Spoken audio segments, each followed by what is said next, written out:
I'm Dana Davis, and welcome back to Day and Night Studio.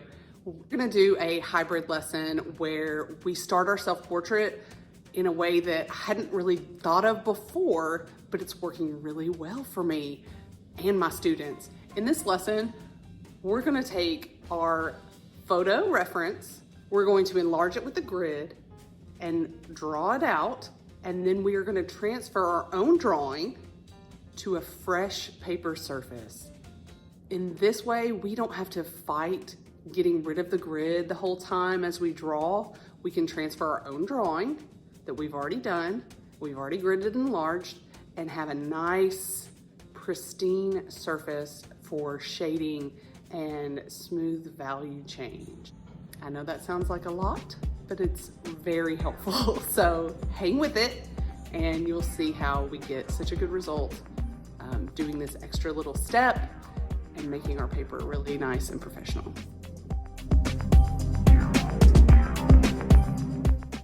Start with a gridded piece of paper. Make sure that they are squares and that they correlate with the grid on your reference. I label the grid, the columns with numbers, the rows with letters. This helps us not to get lost and makes it easy to draw these one box at a time. Here's the reference I'm using. As you notice, it is gridded also, but it has too many boxes. So I'm only interested in enlarging the areas that are gonna be the most difficult for me to draw, and that's mainly the face. So if I cut off a little bit of the head or a little bit of the shoulders or body, I can usually freehand that later on. So I'm just interested in enlarging the eyes, ears, nose, mouth, things like that that I feel like are gonna be tricky for me or my students who are all beginners. And I encourage them to either cut away the excess so they're not getting lost or fold it, and that's what I've done here. Now I'm just concerned with what is in my 5x7 boxes. I'm gonna start with A1, and the hat covers all the area except for that little wedge. And I just fill it in as I go. It makes it easier not to get confused about where I am. And I just move right over from one box to another, drawing from a grid. If you have never drawn from a grid and this looks complicated to you, then you can check out my other video on drawing an eye using a grid, and I explain it and break it down a little further than I do in this video. In this video, we're just talking about how to use the grid to help us get our underdrawing onto a fresh sheet of paper for the self-portrait.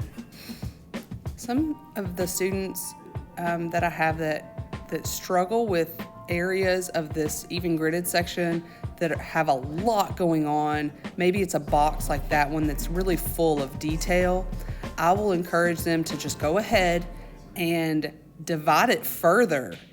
Make that one box into 4 little boxes and then divide it up like that into quadrants. And doing that will help organize the elements that are all compacted in that area that can be really complicated. And I encourage anybody who's drawing using the grid system, if there's an area that is really complicated or giving you issues, certainly just divide it up further as many times as you need to corner down those elements, almost like you're chasing them down and you're not letting them be wrong. So you're giving them nowhere else to go. They have to be in the right place.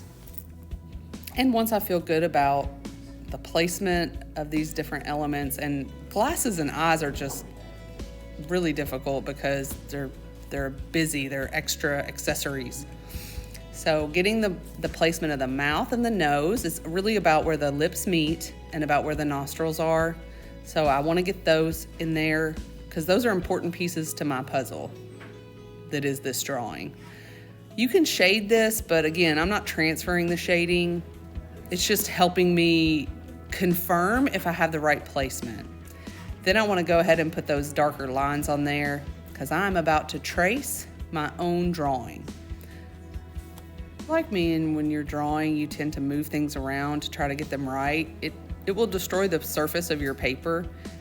So doing all of the mistakes, all of the prep on that gridded worksheet, I've learned the hard way that simply gridding out a blank sheet of paper for beginners will cause a lot of unnecessary marks, grooves, and scars on the paper. So this method of doing the drawing on a grid and then transferring the drawing and not the grid just lends itself to having a lot more polished look than having my students have to erase the grid as they go, and inevitably they press way too hard drawing the grid because they're concentrating, and this lends itself to a much more polished, professional looking portrait. And I don't think there's anything wrong about tracing your own drawing on a fresh sheet of paper and knowing that it's right and having the confidence to move forward on a drawing after that is really exciting to them and builds confidence a lot quicker. I can't stress enough to keep this transfer very light and not to press down hard. And sometimes it's tempting to press really hard because you want to make sure you can see it, but just keep a really light touch as you transfer this. And I'll even transfer some of those main shadows, shapes that I think are going to be important. So there we are, we're ready to do our drawing now.